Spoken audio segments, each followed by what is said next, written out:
Bonjour cher ami, j'espère que tu vas bien. Ce mois-ci, je pensais parler un peu de Jésus-Christ. Tu sais, en réalité, Jésus-Christ, c'est le meilleur ami que tu peux avoir.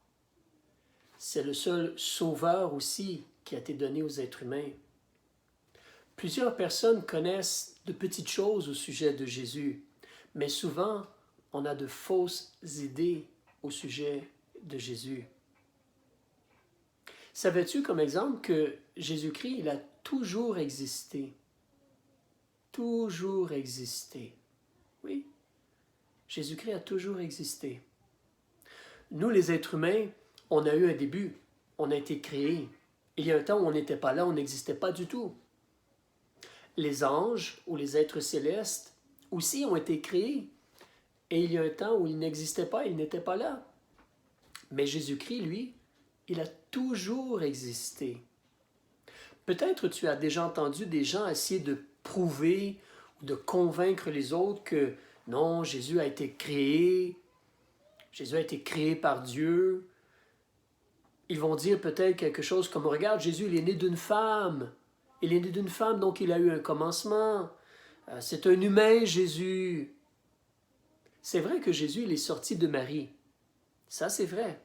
Et c'est vrai que Jésus, il a pris un corps humain, comme toi et moi. Mais en réalité, Jésus-Christ, il a toujours existé.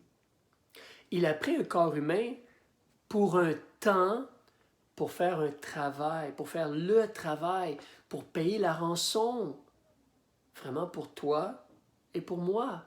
Lui qui est innocent, Jésus-Christ, lui qui n'a jamais fait de mal ou péché ou désobéi à son Père, Dieu, lui, Jésus-Christ qui n'a jamais péché, lui, il a été frappé pour nous, les êtres humains qui sommes coupables devant Dieu.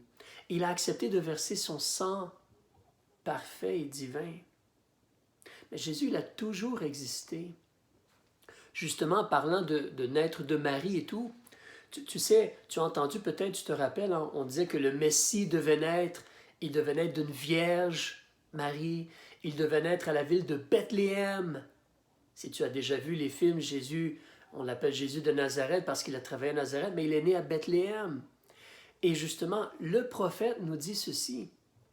Il nous dit, Bethléem Ephrata, comme la ville de Bethléem, là, qui est petite entre les milliers de Juda, de toi sortira celui qui doit être dominateur en Israël.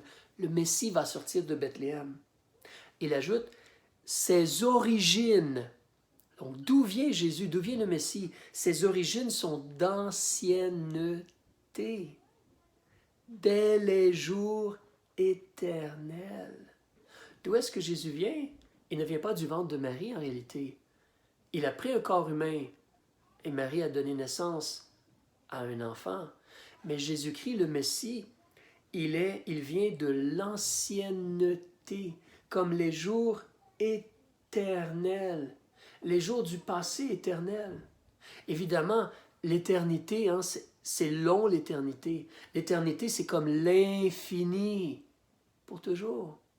Jésus, il vient de l'éternité. Il vient des jours anciens, des jours éternels. Jésus, il a toujours existé. C'est ce que les prophètes de Dieu, c'est ce que le prophète de Dieu ici dit, c'est ce que Dieu a dit par sa parole. Jésus a toujours existé. Et c'est vraiment important, mon ami. Toi et moi, il faut bien réaliser, Jésus, il a toujours existé. Qu'est-ce que cela change pour toi et moi? Beaucoup de choses. Parce que si Jésus a toujours existé, dans ce cas-là, il peut vraiment nous aider. Il peut vraiment nous aider parce qu'il a toujours existé, il va toujours exister. Il est vraiment puissant dans ce cas-là s'il n'a jamais été créé, s'il a toujours existé.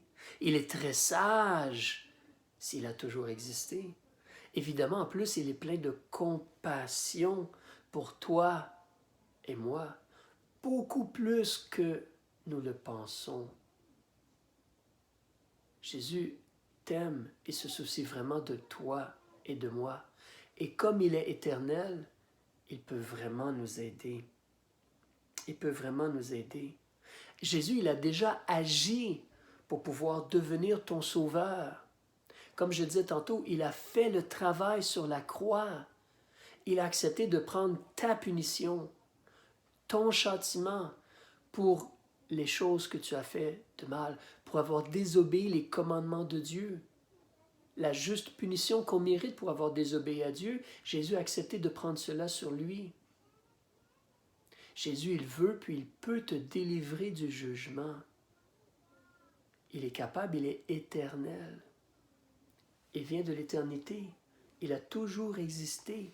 Il n'a jamais eu de commencement. Je vais terminer en partageant une petite chose, si tu me permets. Ici, dans la parole de Dieu, en Hébreux chapitre 7, versets 24 et 25, on nous parle de Jésus. On nous dit qu'il subsiste pour l'éternité.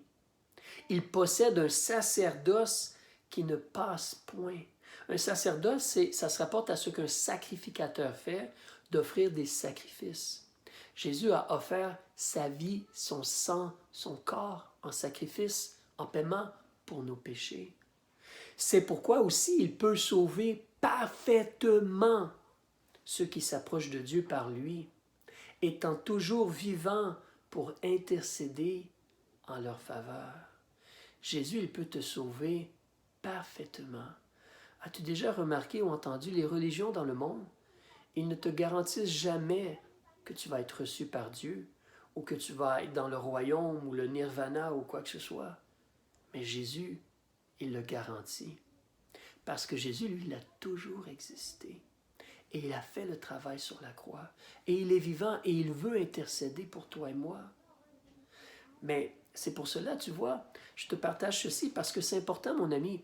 Toi et moi, il faut faire attention. Peut-être c'est le temps de se détourner de la mauvaise pensée ou la mauvaise idée qu'on a au sujet de Jésus. Jésus, il est éternel, il a toujours existé. Et il est capable de te pardonner, de te sauver et de te donner la vie éternelle. Mais c'est lui qui peut faire cela. Pas toi, ni tes bonnes œuvres, ni une religion, ni un pasteur ou un prêtre, mais Jésus-Christ. C'est pour ça que Jésus a dit, repentez-vous. Il faut se détourner du péché et se tourner vers Jésus. Jésus a dit, repentez-vous et croyez à l'Évangile. Croyez à la bonne nouvelle. C'est là que toi et moi, on a un choix à faire. Est-ce qu'on croit vraiment qui Jésus est? Il est éternel et il peut te sauver éternellement. Il peut te donner la vie éternelle. C'est comme dans une prière, là, de ton cœur, sincèrement. Tu parles avec Jésus. Tu lui dis que tu as péché. Tu lui confesses tes péchés. Tu lui dis que tu crois qu'il est mort sur la croix. Et avec foi, tu lui demandes d'être ton sauveur. N'attends pas. Réalise que Jésus est éternel et qu'il peut te sauver et t'aider vraiment dans ta vie. Il peut te délivrer du feu éternel, de l'enfer. Il peut te délivrer aussi ou t'aider avec tous tes problèmes dans ta vie. Il est éternel. Si tu as des questions, n'hésite pas. bibletvmontréal.com. Que le Seigneur t'aide et te bénisse. Au revoir.